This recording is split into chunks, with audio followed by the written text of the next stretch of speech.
How sweet it is, Cuse Nation. Welcome to the Upstate Orange podcast on FingerLakes1.tv and YouTube. I'm Jim Sinacropi, back live inside the FingerLakes1.com studios in downtown Seneca Falls, New York, for a special Monday evening edition on March 21st, 2016.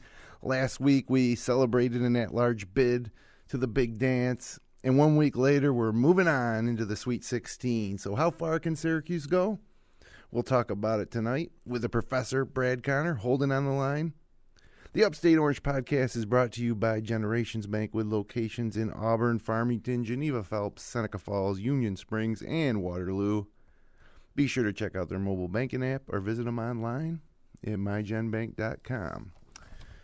So before I welcome Brad into the show, with all the excitement surrounding the incredible first two rounds of the tournament, it just amazes me how Syracuse and Coach Boeheim are consistently maligned by certain members of the media and, general college basketball fans. Their failures are amplified, and the Orange never seem to get full credit for anything that they do. There's always excuses working. Case in point, Jom Boeheim loses to Richmond in the 15-2 matchup in 1991, and he wears that loss like an albatross around his neck for 2 decades.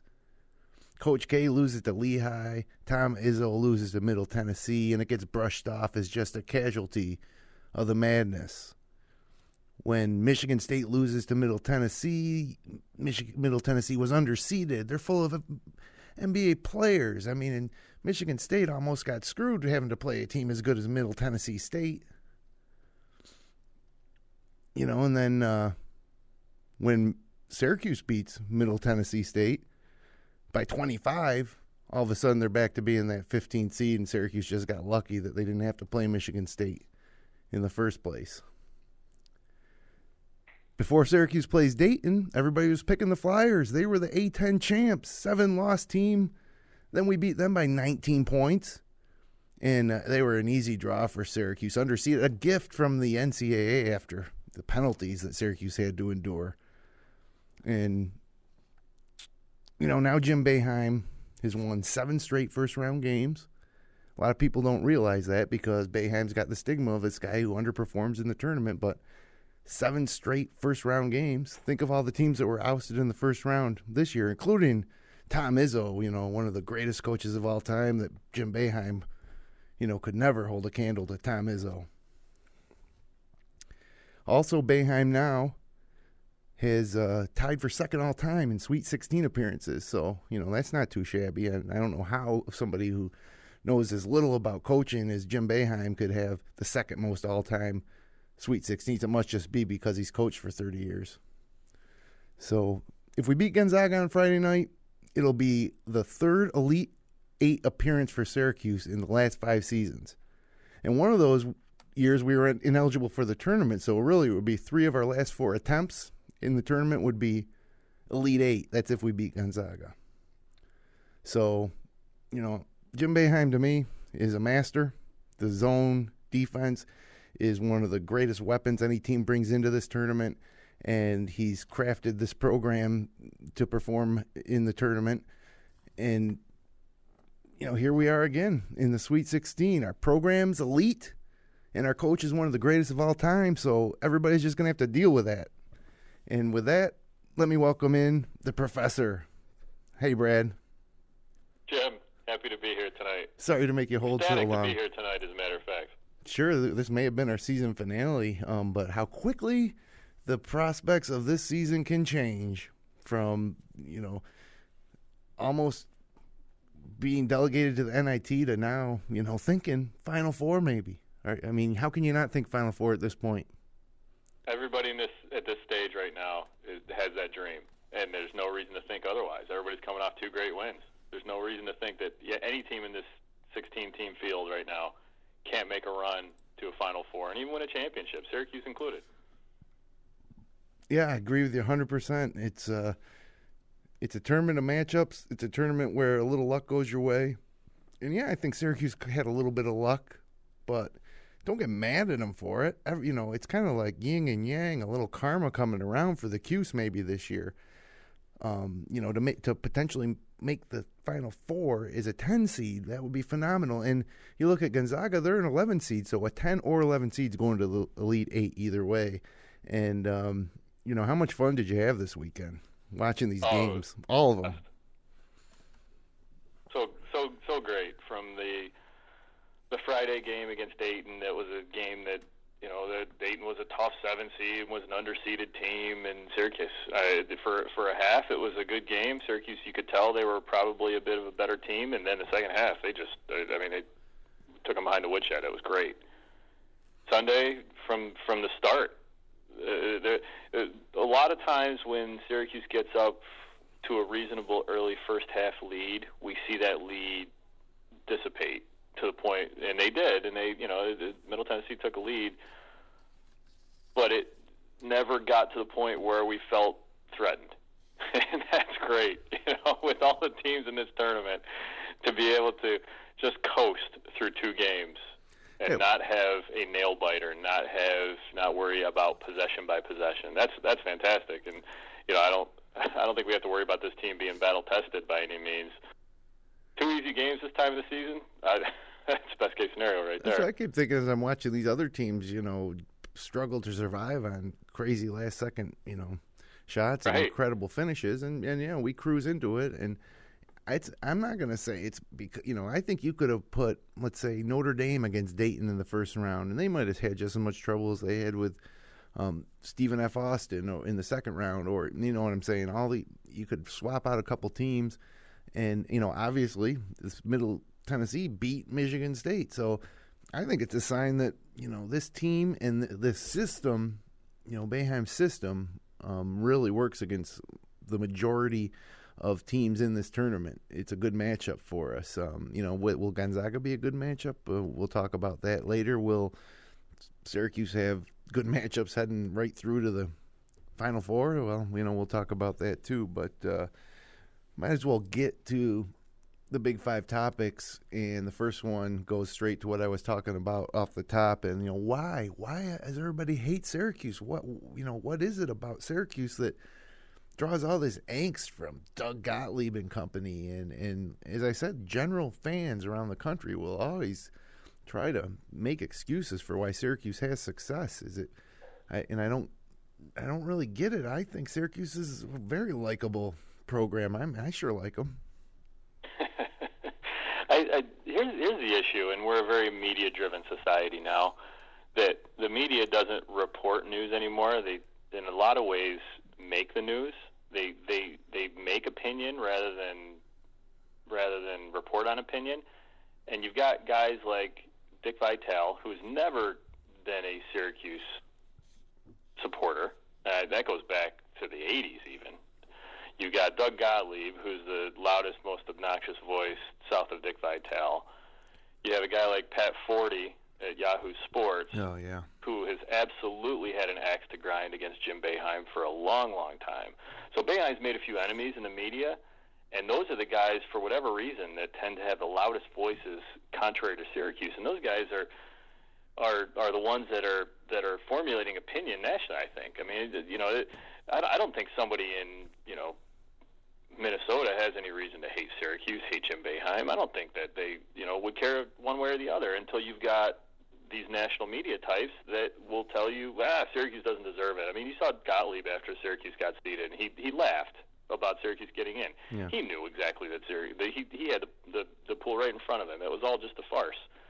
But he made a point of trying to belittle Syracuse on national TV. He's got an axe to grind. He didn't get a scholarship from Syracuse, even though both his parents went there. So he has an obligation to belittle them at every turn. Pat Forty, I don't know. Boeheim probably pissed him off at some point, and now he's come back at him ever since.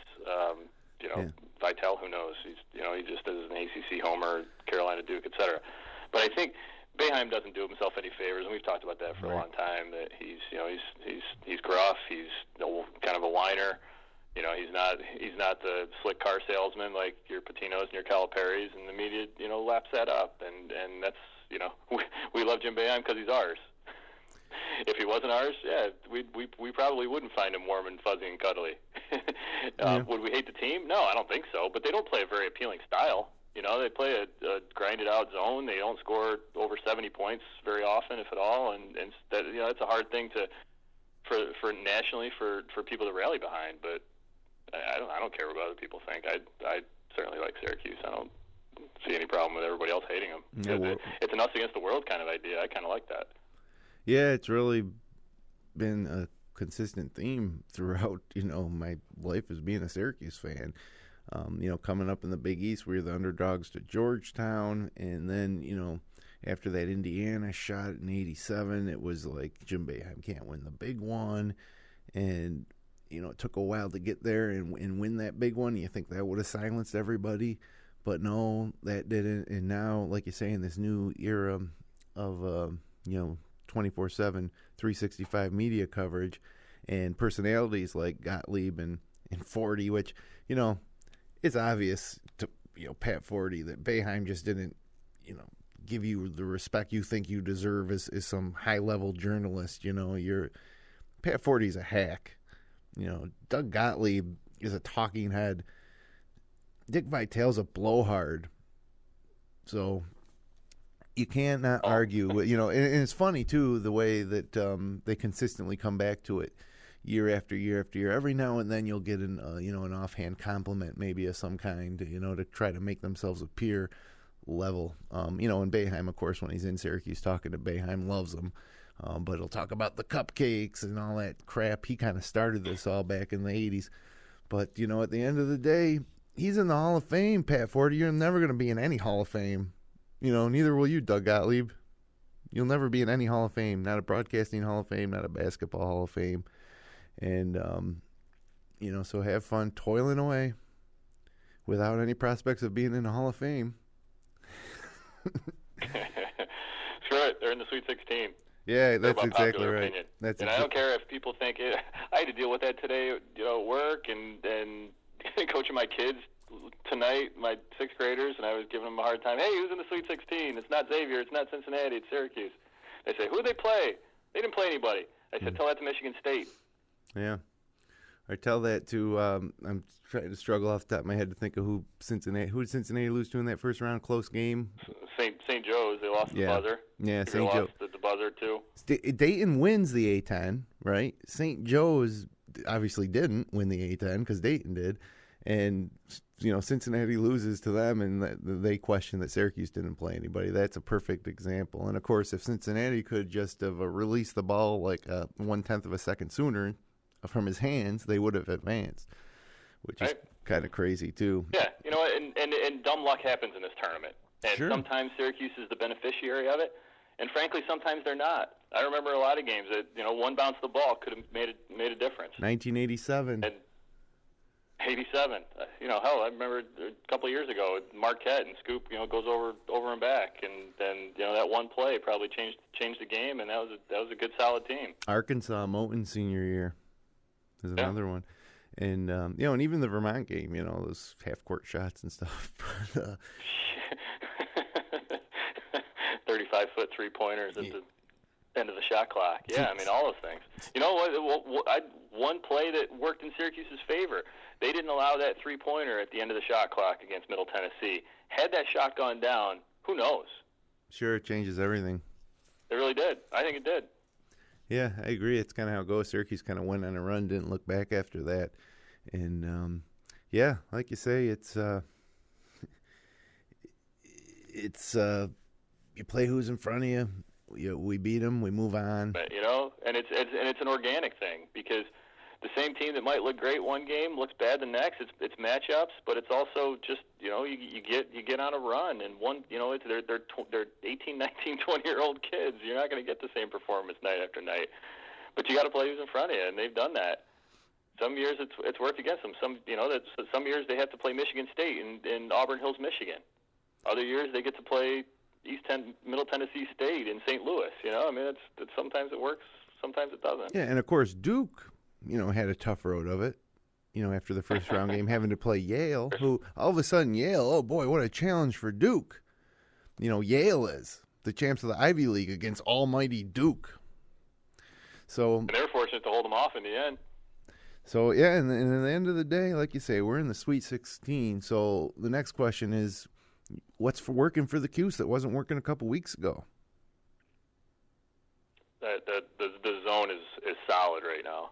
It's the best version that we've seen this season, with maybe the exception of the Atlantis tournament. But even then, I think they're really locked in on defense, and I think guys have really got a good sense of where they're supposed to be. I don't see Boeheim, a lot of times I'll watch to see if a guy makes a three and Boeheim, gives somebody a quick hook or he's stomping his feet on the sideline, and that's my cue that, somebody really screwed up, and so I'm rewinding it to see what happened and what the shift was, what was wrong with the shift. I don't see that as much now as I did certainly 2-3 weeks ago, and you think of the Florida State game and, previous Pitt games. I saw that more there than I have in these two games. That defense is solid. I mean, they still give up a couple threes, particularly on Trevor Cooney's side of the court, but they're extending on shooters great, I think, right now, and cutting down on the 3-point looks. And then interior, teams are having a difficult time. I think everybody's got a good, solid role on this team, and they've really honed in on what they can do well. Yeah, I'd say that's a pretty good analysis.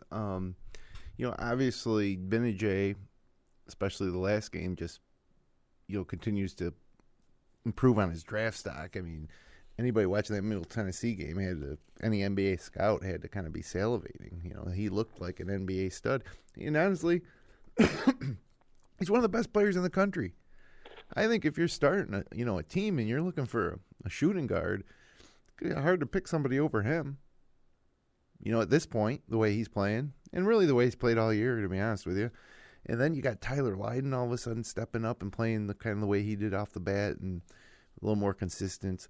Roberson battling for rebounds, which, these two teams were the type of teams where Roberson does kind of get those gaudy rebound numbers against. We'll see how he does on Friday against a bigger team. But you're right, they're all kind of buying in, and even Cooney has toned it back just a little bit. Yep. Which is nice. He almost ended a nice run for us, against Middle Tennessee State in the first. Actually, he did end a nice run for us with a poor shot selection, and then they come back and score on the other end. But, and Frank Howard emerging just quite enough. I think he played great the last two games. He made a jump shot. I had to take a double take. He made a jump shot. Yeah, it was hard to believe. I thought it was Benajay at first, honestly, because I didn't expect him to do it. But the announcers thought it was Roberson. It was sort of yeah. I guess he does look a little.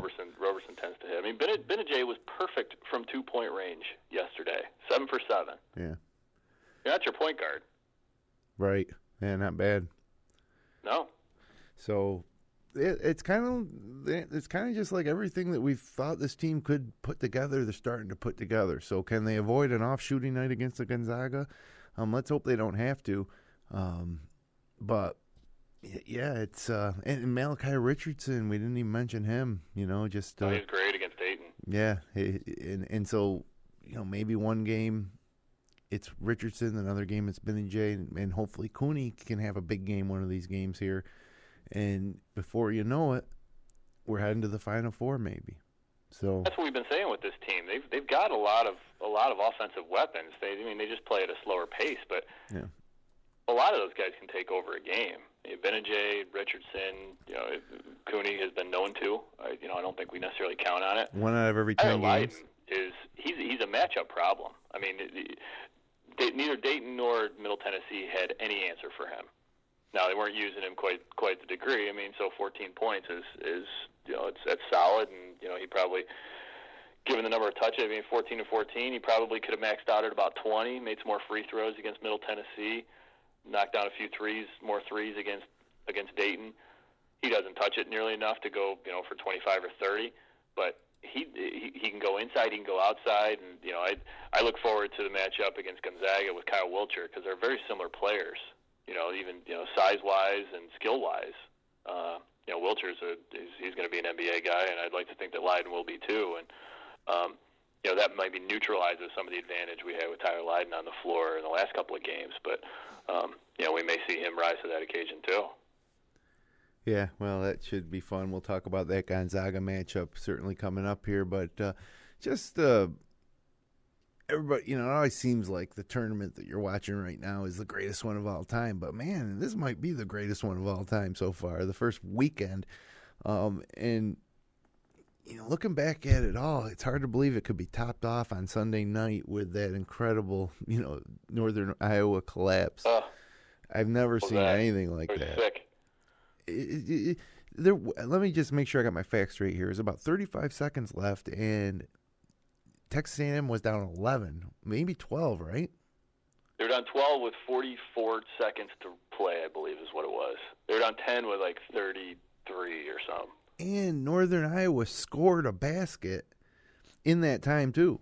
So that means that they finally broke the press and got a dunk out of it. You think it would be over. So there's 14 points that Texas A&M needed to score in 45 seconds. And you don't think that Northern Iowa could go back and replay the end of that game knowing full well that Texas A&M would need to score 14 points in basically 1.5 possessions worth of time. And, I think they would have done, obviously, things different in retrospect. Just throw the ball up every time. Throw it way down the other end and then play half-court defense. Right. You right. win. You win easy. Kills time that way. You win easy. Going down to the very last possession. I mean, you're trapped in the corner with 5 seconds. Just launch it to the ceiling. Yeah. And isn't it funny, like Wisconsin, one of our bad losses, right, this year? How Wisconsin was terrible. Not a bad loss anymore, is it? Yeah, and you also look at, the stretch where we lost 5 of 6, a lot of road games, and obviously in our conference we didn't perform as well as we would have liked, but as much as I hate to say it, actually I don't hate to say it because that's our conference now, but new record, 6 teams in the Sweet 16 for the ACC. So obviously, our conference. I didn't find myself rooting for the ACC, but I did sort of feel a little bit of pride, and I think it's more the sense that, man, there was a real gauntlet they went through this year, and they came out into the Sweet 16 just like the rest of them. I think that we're starting to appreciate how difficult this league is. Difficult in a different way than the Big East in terms of the fact that, there's obviously a lot of great college basketball programs in the league. And as a team in the Northeast like Syracuse to go through the schedule, there's a lot more travel involved than there was in the Big East, although maybe not quite so much because we were heading pretty far west there for a while, going to DePaul and Marquette. Yeah. But yeah, it's a different type of gauntlet than the Big East was. It's not the physical grind. It's probably more of a mental grind because of the travel and because you just are playing elite athletes every single night. Yeah. And the league was a little bit underrated this year as opposed to the Big Ten. Everybody's really high on the Big Ten this year and the Big 12. All of them. Well, I mean, it's not even close, right? If this was the Big East with 6 teams in the Sweet 16 5 years ago, we'd be going crazy. We'd be so happy. Oh, of course. So, a lot more money, too, for the conference members, taking home out of this thing with 6 in the Sweet 16. So that helps, too. And like I said, I don't find myself necessarily rooting for ACC teams, but if somehow, we had the Final Four that had 3 ACC teams or 4 ACC teams, I think you'd feel good about the fact that Syracuse was a 500 team in a league that was that well represented. And whether or not Syracuse was one of those 4. Yeah, and you feel good, I think, that Syracuse was a member of both the conferences to have done that, 3 in the Final Four. And that's a real possibility this year for the ACC.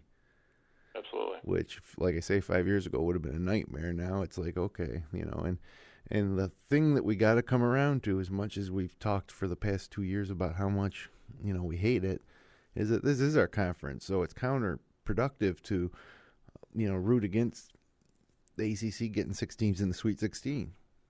It's just counterproductive. Yeah, I mean, I don't think we'll ever find ourselves rooting for Duke to run the table.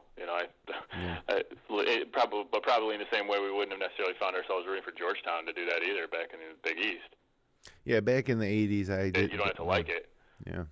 It was tough to root for UConn, too, a couple times, when they won their second or third title, even though it was under the Big East banner, it was difficult to root for them. True. But I did. One time, they were playing Duke, so. Yeah. And keep in mind, too, that Louisville's not even in this tournament, and they're easily one of the top 3 or 4 teams in this league. Yeah, well. Which helps Syracuse. If Louisville's been in the field, who knows if Syracuse gets in? Yeah, though I can't help it. Number of ACC teams they wanted to bring in. Again, I think I was in the minority, just not really being too worried about it getting in. I really thought we were, a little bit of concern, but this was, of the 3 years that we were really on the bubble, are the 4 years in the history of Boeheim that we were on the bubble. 3 times we don't make it so this year we made it. And we're still playing basketball, so Gonzaga's next, and I'm looking at this Gonzaga team, Elite 8 last year, preseason number 9 in the AP poll, and they dropped off, obviously, but, that same type of top 10 talent, I think they're a tough 11 seed to draw, and I think for them, Syracuse is a tough 10 seed to draw. It doesn't feel like a 10-11 game at this point. It really doesn't. It feels like, a couple of top 15 programs, battling for the Elite 8, and I don't think you can look at Gonzaga as 11 seed at this point. They also rolled over their opponents to get here, Seton Hall and Utah. Yeah, this is a good team.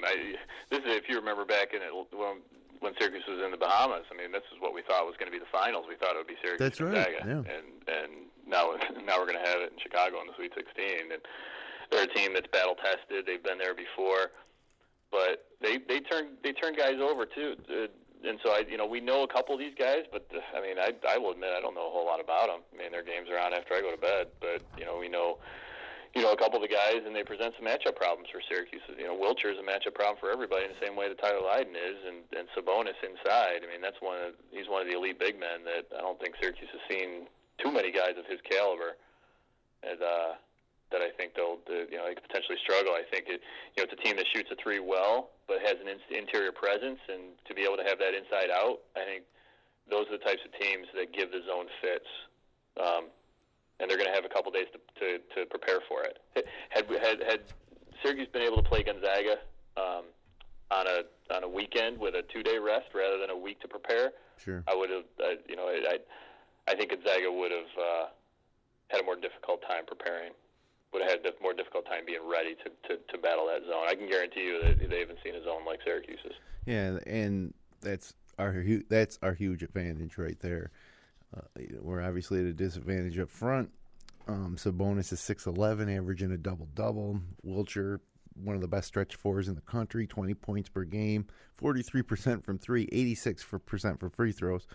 And then Eric McClellan, their point guard, transferred from Vanderbilt after some troubles out there, but he's averaging 16 points per game in the postseason, the West Coast Conference, and the NCAA, which is up about 9 points a game, I think, from his regular season average. But Gonzaga ranks 331st in the country in forced turnovers. So I think that bodes well for us. I think we can turn them over, as we tend to do with our zone defense. And we tend to make some silly turnovers. So I think it's nice that we're not playing a team that forces a lot of turnovers. But Gonzaga still finds a way to win basketball games despite not getting turnovers, which means they're strong on the boards, which is going to hurt us. And, we didn't talk about Coleman yet. He played pretty well, especially against Middle Tennessee State. And we're really going to rely on Lydon and Coleman to not only get whatever rebounds they can, but to stay out of foul trouble.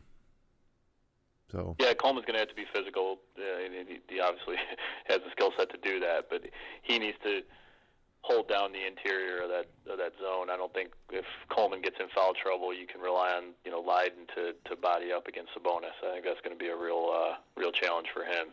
So I think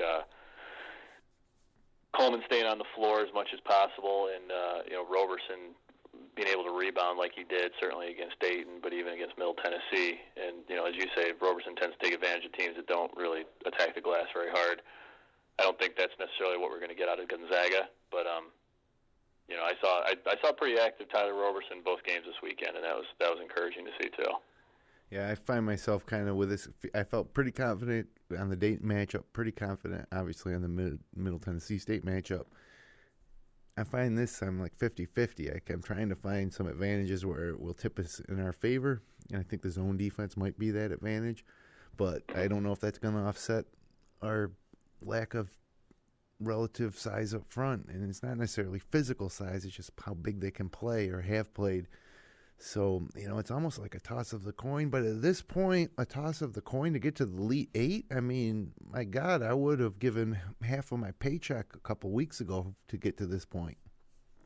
Yeah, I think at this point, I think we'd all agree that anything they can do from here on out is gravy. It's a team that, when they lost to Florida State at the end of the regular season, there were a lot of questions if we were getting ready for an NIT game, and after they lost to Pitt, it became even more pronounced. And they stumbled down the stretch, but that's the weird thing about college basketball. Sometimes you just find another gear, and it seems like they have. And I would agree, this is a 50-50 game in my mind. It's a 10 seed and 11 seed, both of which are probably playing more like 5 or 6 seeds right now. And I don't see a lot of differences between these teams. They played certainly different styles, but I don't see either having an advantage that the other can't counter. Yeah. Yeah, and I feel good that we got Coach Boeheim on our side in this one. Nothing against Mark Few, who's obviously a great coach as well, but he's still trying to find his first national title, and Boeheim, I take Boeheim over Mark Few in terms of managing the game. So yeah, I'd agree with that. Mark Few's going to look over and he's going to see Jom Boeheim and he's going to think, well, I coached against him in one NCAA tournament game and we were unsuccessful. And until you can get that breakthrough, there's probably always going to be a little bit of doubt there. And that was with the depleted Syracuse team. We didn't have Onuaku. Right. So. And Syracuse won that game handily. And I remember going into that game, we were quite nervous about that. The game was in Buffalo, and still it was, you're thinking Gonzaga, and they're the darling of March, and Syracuse came out and won big that game. Yeah. So hey, maybe a repeat would not be bad. Let me ask you something, Brad. Do we have any Connor's Corner trivia this week? Heck yeah, we do. All right, bring it on. We missed it last week, so I've been saving up. Shoot. All right. You know how many Sweet 16s Jom Boeheim has coached as a head coach at Syracuse? I'd say 17. 17 is correct. Yep. Of those 17 Sweet 16s prior to this season, what is the worst seeded Syracuse team to participate in a Sweet 16? Oh boy, I would say worst seed they've had. 6 or 7, or 5 or 6. 5 or 6. Let's say 5. Almost. 6. 6. It is 6. Okay. 6. Do you know what year that was? Oh boy, that's going to be a tough one to pull out of my hat. I would say. What year? What seed were we in 2003 when we won it all? 3 seed.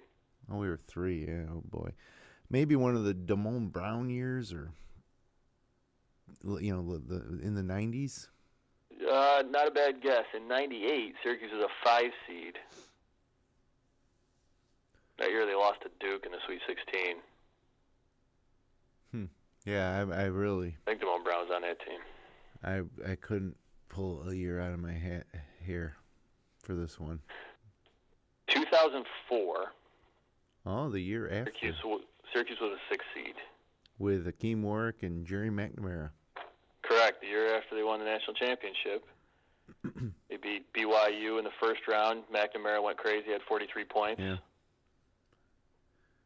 And they went to the Sweet 16, and I was at the game in Phoenix. Syracuse lost to Alabama. Oh yeah, geez, that was a shock. That was a shock. Syracuse, Alabama was a 7 seed, a 10 seed. They were poorly seeded. Actually, they were an 8 or 9 seed, and they beat the number 1 seed going into that tournament.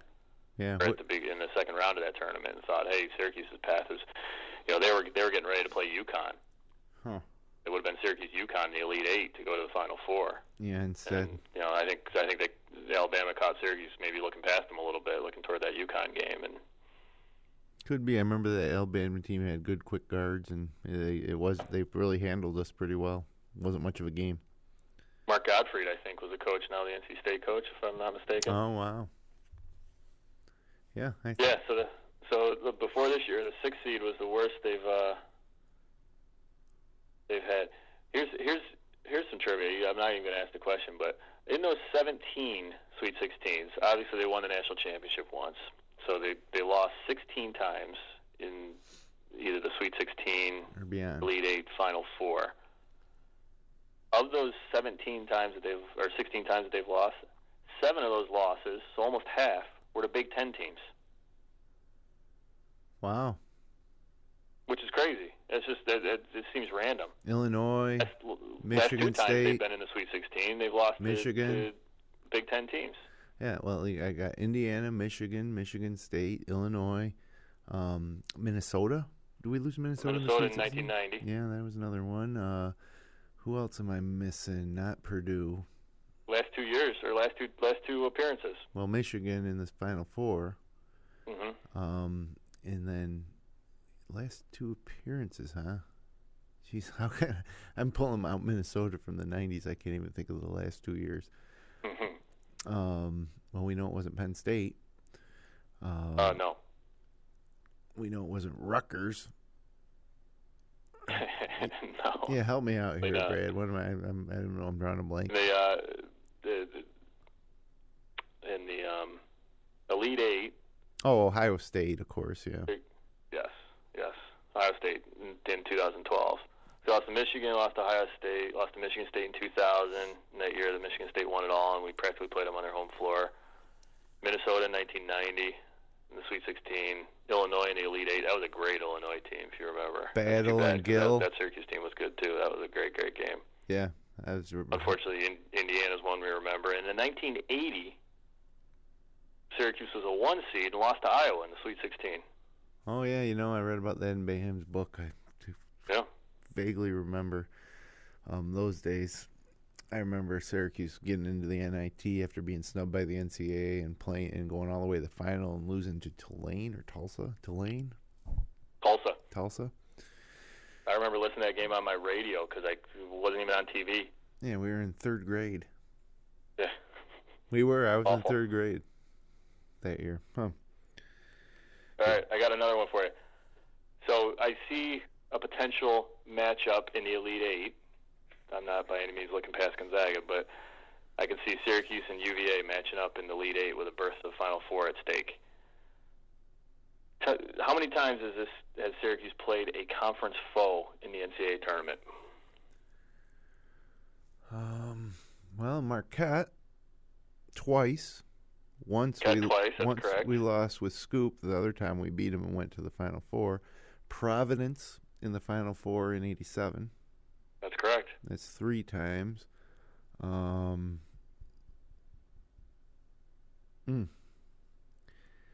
Never Seton Hall, I don't think.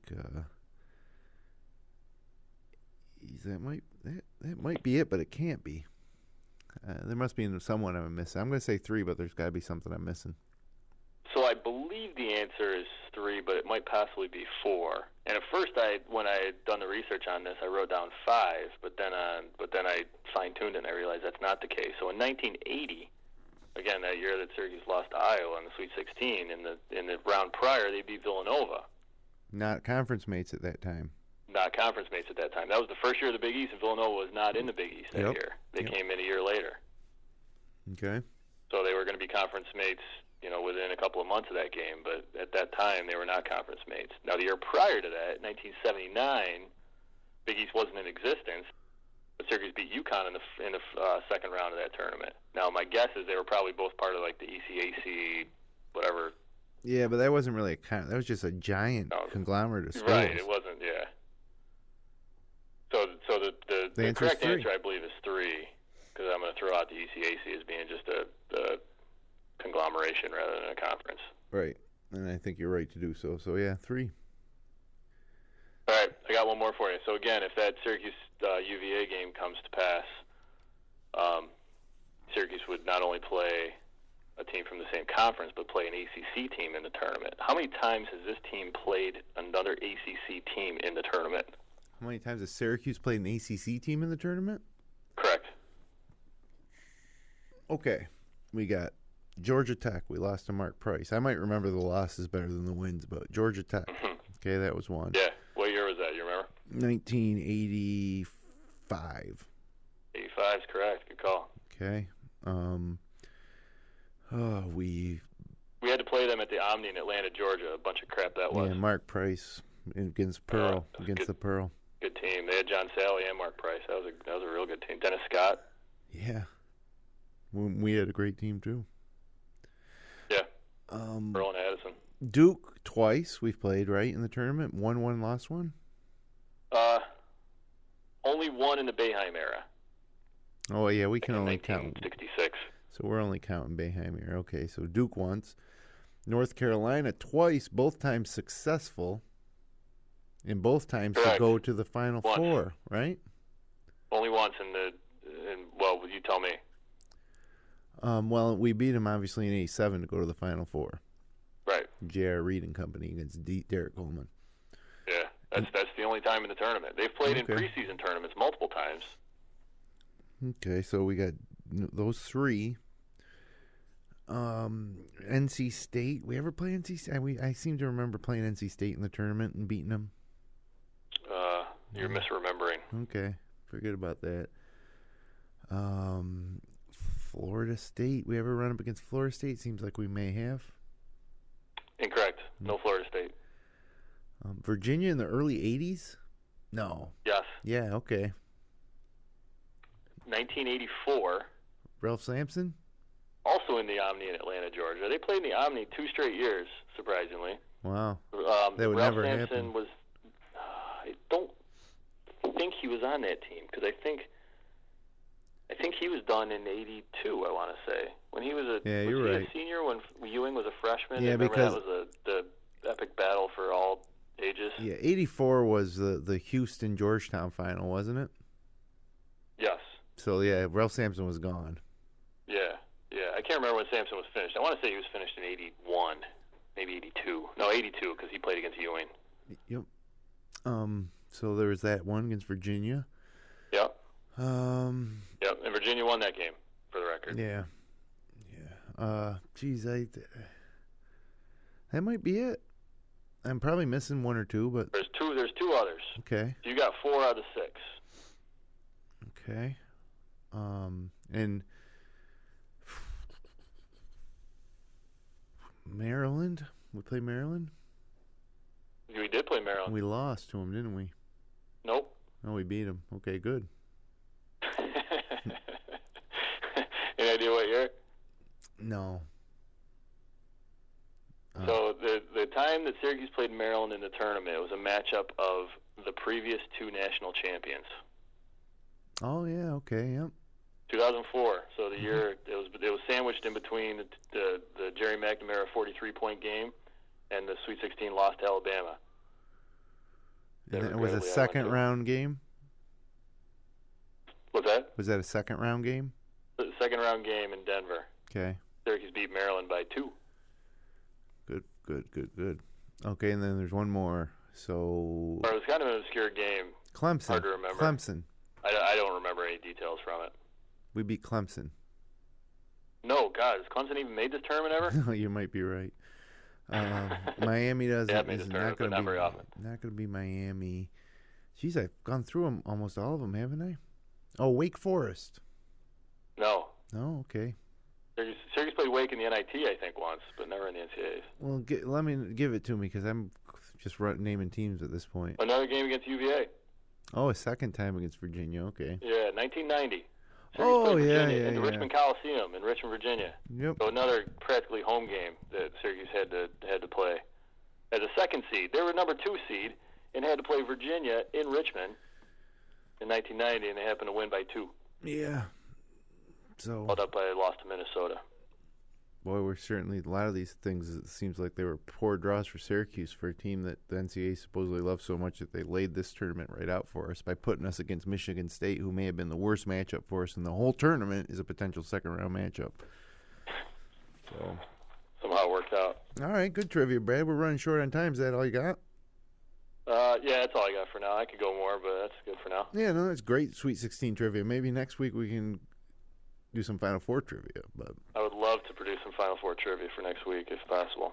So 2 for the road. Give me your prediction for Gonzaga, your official prediction. I think it's going to be a grinded-out game. I think it's going to be in the 60s. I think Syracuse wins 68-61.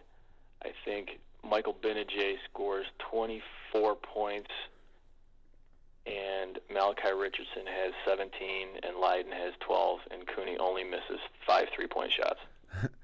All right, I think we're gonna win by a little bit. I know I said it was a coin flip game, but I see us winning a little bit higher scoring, maybe 76-64, something like that, about a 12-point victory. And yeah, we're gonna have to make shots if that's gonna be the score. But it's going to be tough to hold a team like Gonzaga below 50, even if we play really good defense. They're going to get enough second chance shots, and they're a good enough shooting team, I guess, enough options. But, yeah, so that's my official prediction, which then brings me to how far can we go? Without looking past Gonzaga, are we like totally on borrowed time here, or can this team actually continue to win, which would be 4 more games right now, and win a national title? I'll let you go first.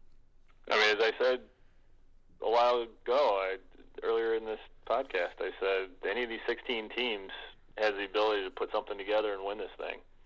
Syracuse is one of those 16 teams. You can't take that away from them. I would like their chances better if they weren't playing Virginia, because that has proven to be a very difficult matchup for Syracuse. They play a similar style. They know how to attack the zone. They can shoot the ball. Parentes is a great 3-point shooter over top of the zone. Brogdon knows how to play against this zone.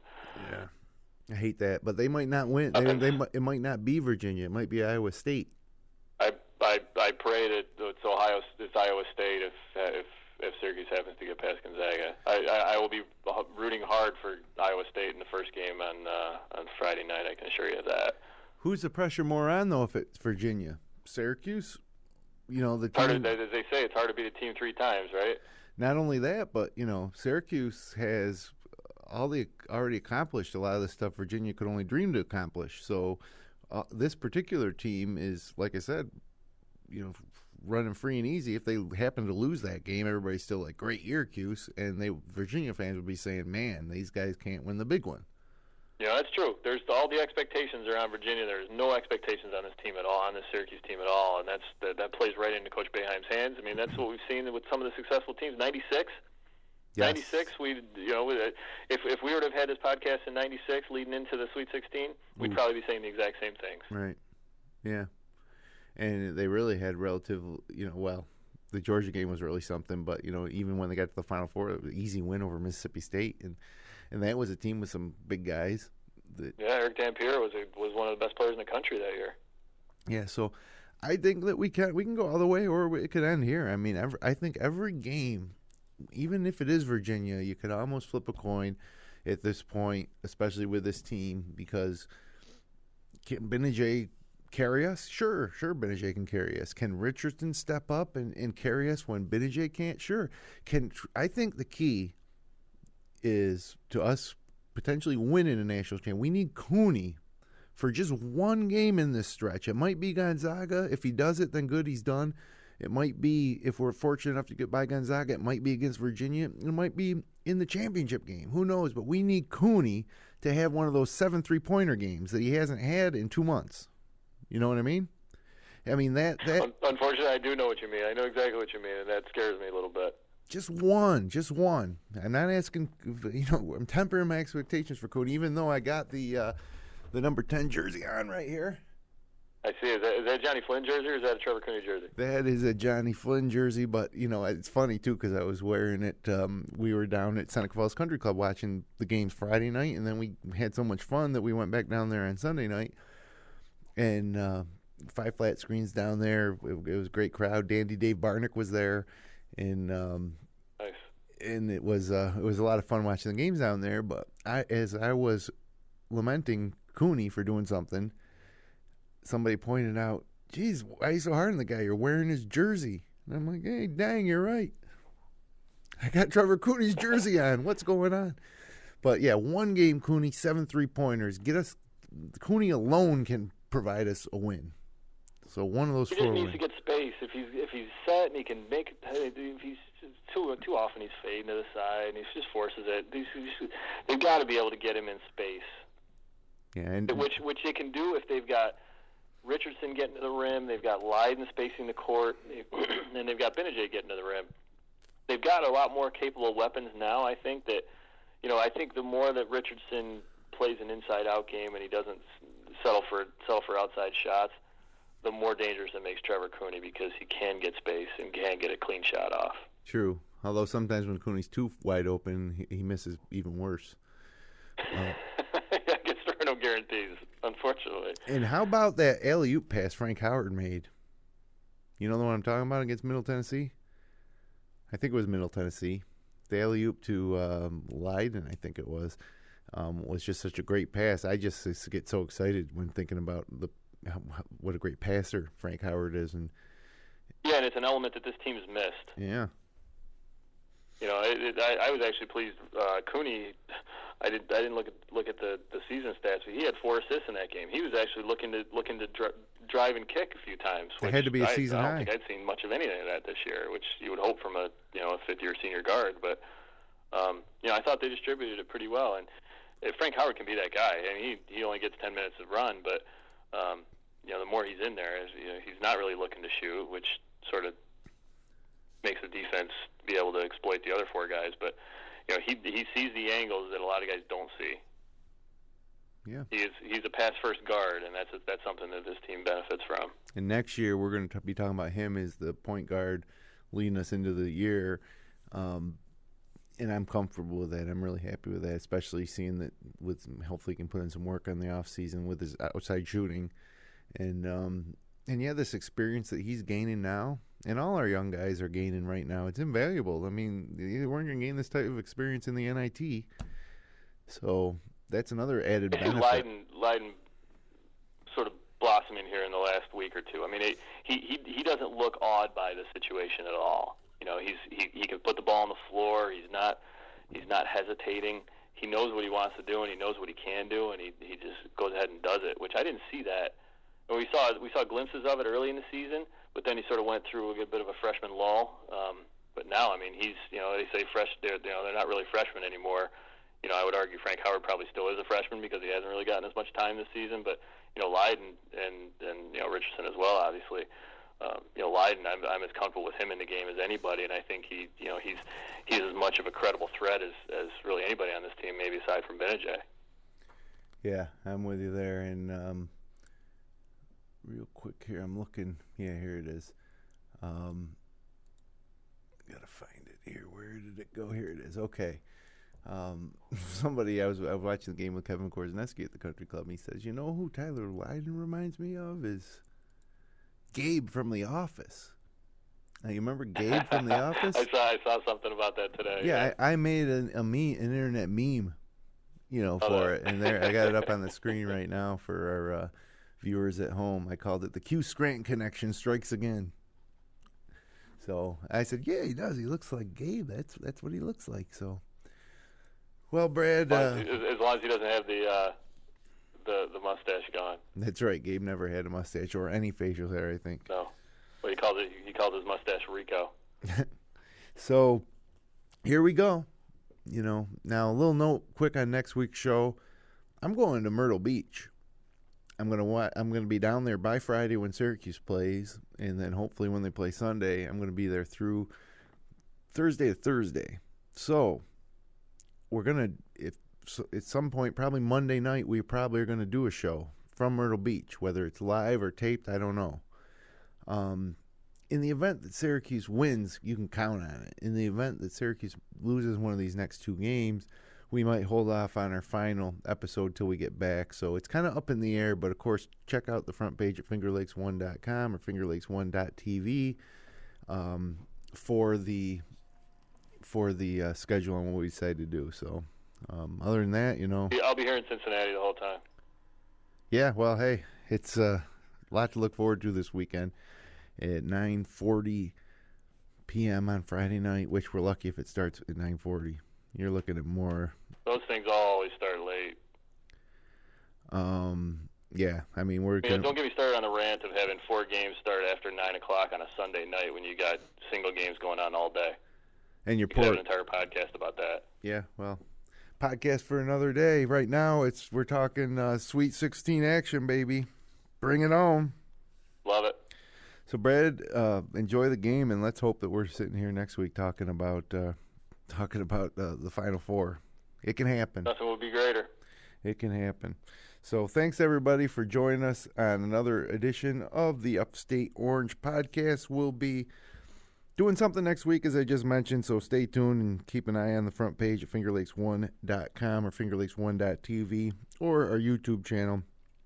You can subscribe to our feed on iTunes, Stitcher.com, YouTube, or via RSS. We're online at www.fingerlakes1.tv/upstateorange. So, for the professor, Brad Connor, I'm Jim Sinacropi. Keep on rolling, Cuse Nation.